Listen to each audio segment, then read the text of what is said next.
Thank you so much and for having me again. I'm happy to be once more with you. Yes, thank you once again. Now, interesting time, you'd say, between Sudan and IGAD. I would like to know your immediate take on the move by Sudan to actually suspend its membership. I think that is an error on the part of the general, because IGAD is there for the region, and the region is there for its members. And the purpose of IGAD as a regional organization is not just for development, but also for governance issues. And as such, it has been involved in a number of peace processes, including that which resettled Somalia. We now have a functioning federal government in Somalia. We also had the Sudan, South Sudan, separating from the main Sudan, which was also facilitated by IGAD. And as such, IGAD has a lot of experience in the region to mediate and also engender a resolution of such conflicts. So to me, it is because the general feels that maybe he has an edge with other brokers, namely in the Arab North and the main Arab Peninsula, that he thinks that perhaps by being mediated by IGAD, he may not be favored, which is actually erroneous. All right, now let's look at the reason given. Now, the government had announced this week that it was freezing its relations with the bloc in advance of a meeting in Uganda on Thursday after it invited the RSF head, that's Mohamed Hamdan Daglo. It accused the bloc of violating Sudan's sovereignty and setting a dangerous precedent. Do you think that the president must have felt undermined due to the fact that his rival was invited for a meeting and maybe not him? The meeting was very specific. It was an extraordinary summit meant to discuss and help to resolve the impasse between the two warring parties. And that is the general himself and the RSF chief.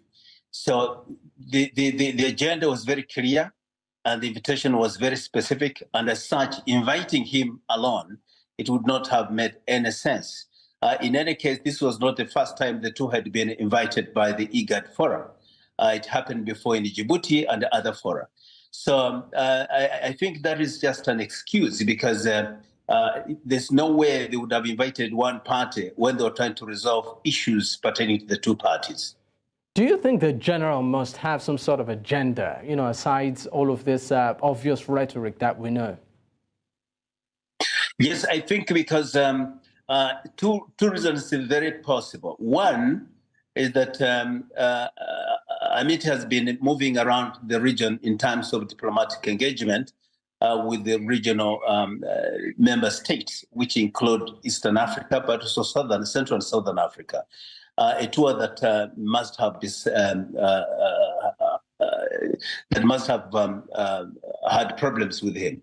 The other one is that he has been also shopping intervention from the north, which is Egypt, and also Saudi Arabia. So I think that he has more comfort with Egypt and Saudi Arabia, where he thinks they may favor him. And yet IGAD is looking at an objective and neutral outcomes of these engagements. Now, looking at the turn of things, do you see an end to this conflict anytime soon with this move by the Sudanese general now? Actually, this deepens the problem. It looks like the end is yet to come because the two sides now are deepening in terms of their positions. And if they've been shopping around interventions from various places, which include actually Africa and also the Middle East, and also includes the America, and now they seem to be very selective. If that happens, then resolution is much far away than what we think. And yet, unfortunately, the suffering of the population on the ground, the civilians, the displacement, the death toll are rising day in, day out. So really, it is a very unfortunate development. Now, of course, we understand that throughout the conflict, both sides have been accused of war crimes, including indiscriminate shelling of residential areas, torture, and also arbitrary detention of civilians.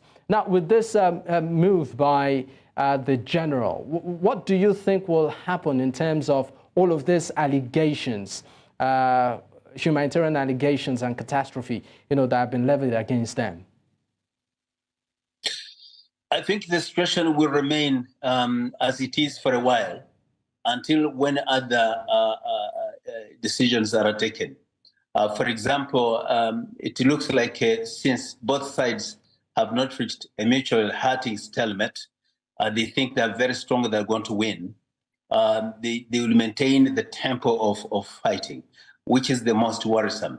But I also think that the region may have to make a decision to weigh in one way or the other so that we stop this suffering of the population. Either we create a corridor for humanitarian intervention for purpose of those who are victims of the war, or that we wait until one of them wins, which actually is the most painful thing we can ever do as a region.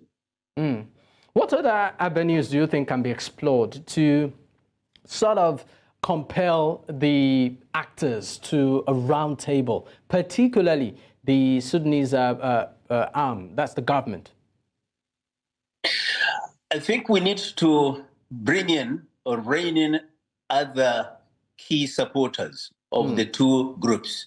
We know well that the Arab Emirates are very strong supporters of the RSF. We also know that Saudi Arabia and Egypt are very strong supporters of the Sudan Armed Forces General. I think we need eagerness to bring them on board, and also to bring in some other very strong third parties like the America, who are very strong shadow that can perhaps bring the two parties to bear.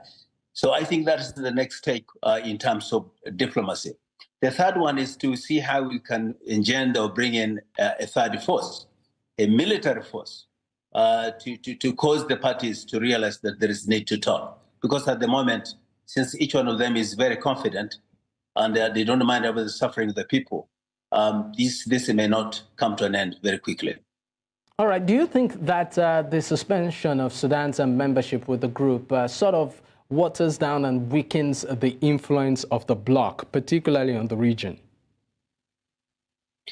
No, it does not, because in any case, the immediate grouping that has been very active and seized on the matter is IGAD.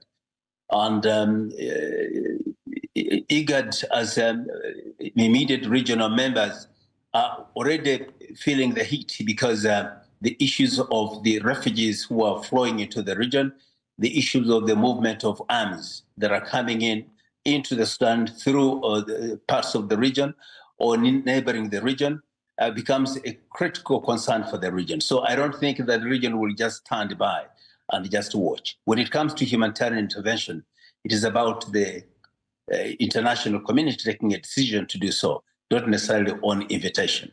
So what avenues do you think the group will explore now? As I said, the first one is to continue a further stretch of diplomatic engagement, particularly with those who are seen to be supporters, who may weigh in more greatly into the two groups in the Sudan. That's one. The second one is to see whether we can use either the African Union or the United Nations, whether the region can weigh in militarily so that we can create or bring to an end faster of the suffering of the people. I mean, talking about the suffering of the people and its toll, particularly on bordering states or countries around the region, what do you think, particularly, border states, neighboring states, can do to sort of, what I call, appeal to the general to soft pedal and, of course, have a roundtable with the rival group? Because looking at it right now, I can see that the number of casualties so far, about 13,000 people have been killed in the conflict, according to a conservative estimate. And that's to tell you that that's quite a huge number. So I would like to know what you feel, neighboring states can do to sort of help, mediate in all of this. Well, maybe the third option, other than the current diplomatic route that I just proposed, would also mean the other regional organizations. We have the Arab League that may also weigh in. We also have the Northern Africa capability, which is part of the African standby. Most of the time, these regional groups just stop at sanctions. Do you think that is enough? It may not be enough. Sanctions may not work well because these groups are using very irregular means to access arms and be able to exert more suffering on the people. So the sanctions may not be very, very effective at the moment. All right, now let's look at, of course, the influence of, external bodies, particularly influence of the United Nations in this particular conflict. We know that right now quite a number of issues are happening globally, and it looks like conversations and attention is sort of meandering. We know that there is the war between Russia and Ukraine, and there is also the Gaza Strip, where you have Israel versus Hamas. And we also have the Sudanese crisis, which has been on for quite a while. It seems the United Nations seems overburdened with many of these issues happening. What do you think, aside the measures you've mentioned, you talked about the diplomatic means, you talked about humanitarian means and all of that. What other avenues do you think can be explored, particularly by a body like the United Nations, to sort of facilitate peace, a ceasefire, and also further help the humanitarian casualties there? Yes, you're very right. The UN, particularly the UN Security Council, may make a decision to ensure that humanitarian intervention is done under Chapter 7+, in which case we could have a military force come in to separate the two sides and create a corridor for humanitarian assistance to access those who are displaced and those who are suffering at the moment. But the other one also is that we could, of course, we need to have multiple approaches where we can identify those who have very significant influence. As I said, on the part of the RSF, we can bring on board the Arab Emirates, and also bring on board Egypt and Saudi Arabia on the other side of Sudan Armed Forces, to see whether they can, as individual states, bring some force onto them to bear so that they can agree. Unfortunately, whereas this may be wished that way, the externalization of these groupings that are giving support to them are actually deepening the differences, in which case both parties believe that they're strong enough and being supported by those different groups, and therefore they cannot agree to agree, because either side, for example, we have the geopolitics of Middle East, where Egypt and Saudi Arabia are on one hand, and then the Emiratis and others are on the other. So it makes it almost very difficult. So to me, not to complicate the answer to your very simple question, is that the region is the most suitable in terms of understanding the situation and helping the parties. What we need is the buy-in of those external actors. And I think other than the AU Peace and Security Council, whose recommendation may be supported by the United Nations Security Council, we could see whether we cannot mix track 1 and track 2 to something different, so that we have much more pressure on both parties. Military means to also weigh in one or the other to cause them to see the need to negotiate.